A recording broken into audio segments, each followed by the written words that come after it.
What's up, everybody?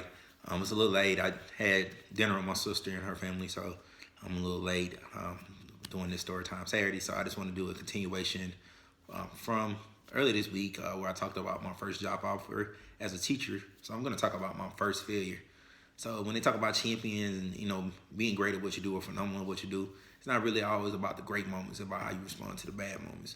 So I'm just a quick little story time from my rookie year as a teacher. So my first failure came at that time because I take everything serious. So let's just fast forward a little bit. It's a couple months into my rookie year. I feel like things are going okay. Of course, I'm still trying to learn how to teach and do all those things, but I'm good at motivating the kids. The kids like me, the parents like me, all those different type of things. But I want my students to do well. So we had a test. It actually was, I think, a social studies test, and 30% of my kids passed that test. That was a tough moment, and I remember what is so crazy is that we had a staff meeting that day, and I think I saw the scores toward the end of the day, and I was just like, man, that was one of the few times in my life I really wanted to cry. It's like 30% of my kids passed. I was just like, wow, you do feel like a true failure as a teacher, and I wrote a reflection about it at the time.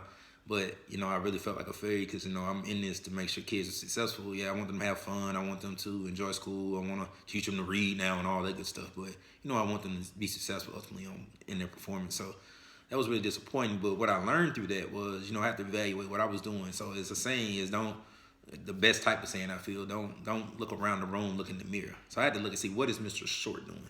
So I remember I was in a not a training, I think a staffing or a planning or something like that. And I was like, man, the kids just need to study. And my principal was like, have you modeled studying? And I was like, I'm thinking like, damn, fourth grade, they're supposed to be able to study. And they were like, no, they don't know how to study in fourth grade. And I know my sister at the time, she was like, and how many teachers would lose that? What if somebody, said that to them? I'm like, said what? Like, I felt it made sense. Like, it wasn't the craziest thing to me, but I was receptive to that feedback. So at that time, I really did start really evaluating my practices. I'm only 3 months in. I'm like getting nothing to evaluate at that time. But one thing, of course, I realized is, which I still do a little bit, but I moved too fast. I was moving very fast, too fast for the students. So I had to slow down a little bit. And I started looking at one of the most startling moments was when a student came up to me and showed me my original notes on an area model because I was self-contained, so I taught math as well. And I was like, oh my God, what the is this? The notes were horrible. I was like, man, I see why y'all fail. So, I had to really start looking at my practices. I slowed down. I really started thinking about what I was doing. And as that year went on, I did get to the point where lessons got modeled and different things like that for me. And I really had to hunker down and look at those lessons. And then ironically enough, after that failure, the benchmarks we had, because that was a checkpoint, just a simple little 10, 15 question test. When we had the benchmarks, my classroom went from worst to first on the floor. Went from the worst performing schools, not schools, but classrooms to one of the highest performing classrooms. And honestly, they never looked back. So that failure, I was able to turn it around and turn it into something and being able to enhance my practice as an educator. So, I just give advice to any young teachers or teachers that's been teaching for a while.